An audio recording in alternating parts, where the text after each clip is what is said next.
Sir problem में हमारे पास ये integrating partial fraction with non repeated quadratic factors, evaluate the given integral. अब इस केस में हमारे पास क्या है, हम जो इंटीग्रैंड है उसके अंदर नॉन रिपीटेड क्वाड्रेटिक फैक्टर्स है। नॉन रिपीटेड से मुराद की अगर आप देखें रिपीट नहीं करे, एक्स स्क्र प्लस ए स्क्र एक फैक्टर है और एक्स स्क्र प्लस 4a² दूसरा फैक्टर है, ठीक है।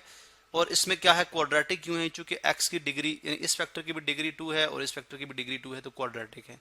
और हमें इसको डिवाइड करने की जरूरत नहीं है चूंकि ये पहले ही एक जो है वो प्रॉपर फ्रैक्शन है। किस तरह प्रॉपर है, चूंकि इसमें अगर आप देखें तो न्यूमरेटर की जो पावर है, जो डिग्री है वो 0 है और जो डिनोमिनेटर है उसकी एक्स स्क्वायर, और एक्स स्क्वायर कितनी, x4। तो लिहाजा हम क्या करेंगे, इसको इंटीग्रेट करने के लिए पहले जो पेरेंट फ्रैक्शन है इसको कन्वर्ट करेंगे किस में, डॉटर फ्रैक्शन में। अब ना चूंकि, और वो क्यों करने की जरूरत पड़ रही है, चूंकि ना हम यहाँ पे पावर फार्मूला अप्लाई कर सकते हैं, ना यहाँ पे हम जो है वो नेचुरल लॉग ऑफ का वाला फार्मूला इस्तेमाल कर सकते हैं। इसलिए हम इसको क्या करेंगे, पार्शियल फ्रैक्शन बनाएंगे, फिर उसके बाद हम इसको इंटीग्रेट करेंगे। तो पार्शियल फ्रैक्शन बनाने के लिए हम कहते हैं जी let a6a² over X square plus a² into X square plus 4a²। ये किसके इक्वल है, ये इक्वल हो जाएगा। अब चूंकि क्वाड्रेटिक फैक्टर्स हैं, क्वाड्रेटिक फैक्टर्स के लिए आप दो वेरिएबल इंट्रोड्यूस कराते हैं, यानी ए एक्स हम लिखेंगे capital A x plus B, capital A x plus B divided by x square plus a², और उसके बाद plus C x plus D, दो वेरिएबल, और चूंकि दूसरा फैक्टर भी क्वाड्रेटिक है, ये फैक्टर भी, सॉरी यहाँ पे पावर 2 है, ये फैक्टर भी क्वाड्रेटिक है, तो C x plus D over X square plus 4a²। ये दो फैक्टर्स आ गए, ठीक है। अब हमने क्या करना है, यहाँ पे अगर ए बी सी और डी की वैल्यूज आ जाए हमारे पास, तो हमारे पास इस पेरेंट फ्रैक्शन की डॉटर फ्रैक्शंस आ जाएंगी, और इन्हीं को हम पार्शियल फ्रैक्शंस बोलते हैं, जिनको इंटीग्रेट करना बहुत आसान हो जाएगा, ठीक है। अब इनको फाइंड आउट करने के लिए हम क्या करते हैं, मल्टीप्लाइंग बोथ साइड, यानी एक एक टर्म को आप x square plus a² into X square plus 4a², या ओवरऑल दोनों साइड पे जो आपका एलसीएम बनता है उससे मल्टीप्लाई करेंगे। अब एलसीएम चूंकि x square plus a² into X square plus 4a² है, तो इसको जब आप मल्टीप्लाई करेंगे, देखें x square plus a² into X square plus 4a², मिसाल के तौर पर जैसे, ठीक है, तो ये कैंसिल आउट हो जाएगा ये सारा, तो इधर रह जाएगा सिर्फ 6a²। तो यहाँ पे मैं लिख दूंगा आपकी लेफ्ट हैंड साइड पे मैं लिख दूंगा 6a², ये मेरे पास आ गया 6a², जबकि राइट हैंड साइड पे आ जाएगा ax plus B, ax plus B into, देखें एक्स स्क्र, इसको भी जब मल्टीप्लाई कराएंगे तो यहाँ पे एक्स स्क्र से कैंसिल आउट हो जाएगा, पीछे रह जाएगा एक्स स्क्र प्लस 4a²। तो यहाँ पे मैं लिख दूंगा एक्स स्क्र प्लस 4a², ठीक है, 4a²। इसी तरह से plus C x plus D जो है, जब इसको आप यानी इस टर्म को मल्टीप्लाई कराएंगे तो ये एक्स स्क्र प्लस 4a² ये कैंसिल आउट होगा, पीछे रह जाएगा x square plus a², x square plus a²।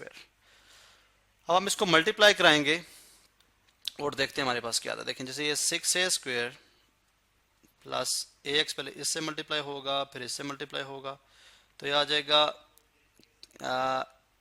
ax³ और plus 4a² capital ax।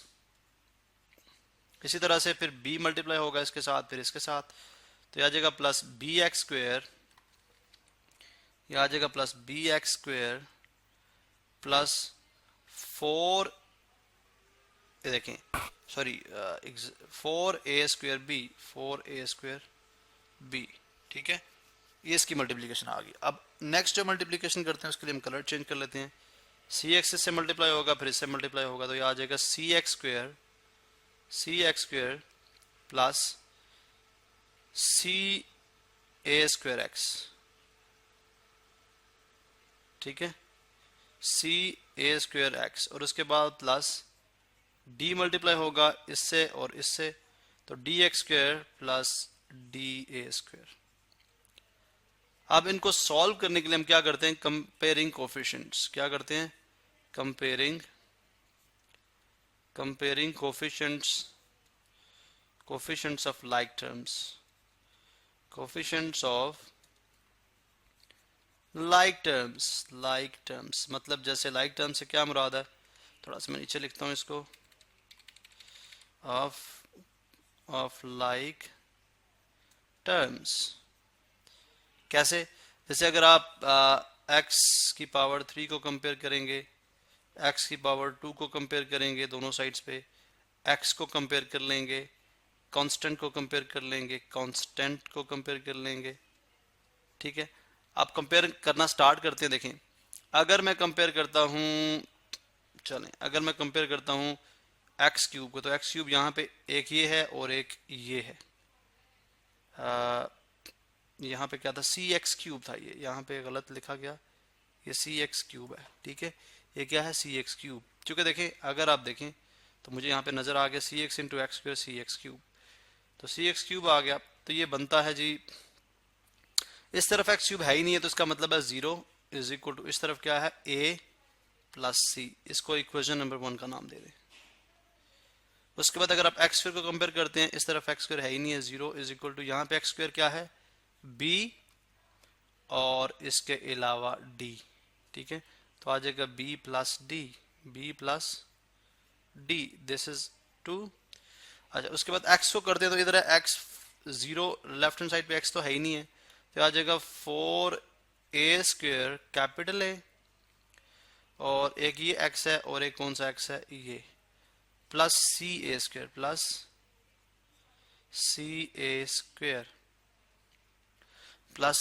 Square. उसके बाद हमारे पास कांस्टेंट है, कांस्टेंट इस तरफ 6a स्क्वायर है, 6a square is equal to, इसको क्या दें, इक्वेशन नंबर 3, और कांस्टेंट है 6a square is equal to 4a square B. ठीक है, 4a square B plus D A square, ये है जी डी ए स्क्वायर। इसको क्या है, इक्वेशन नंबर 4। अब हम इनको सॉल्व करेंगे, साइमल्टेनियसली सॉल्व कर लेते हैं, या इनको ओवरऑल हम सबको सॉल्व करेंगे, और हमने ए बी सी डी की वैल्यू निकालनी है।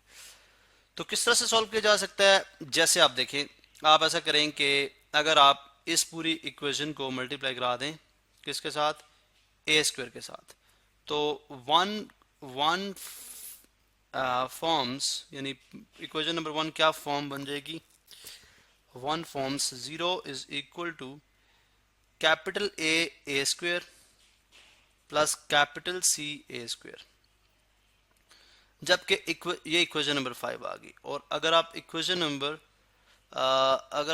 नंबर 3 देखते हैं, तो इसको अगर आप सब्ट्रैक्ट करा दें, 0 इज इक्वल टू 4, देखें 4 कैपिटल ए या 4a स्क्वायर और प्लस सी ए स्क्वायर, और अगर आप सब्ट्रैक्ट कराएंगे, ये इक्वेशन नंबर है 3। ठीक है, ये है 3।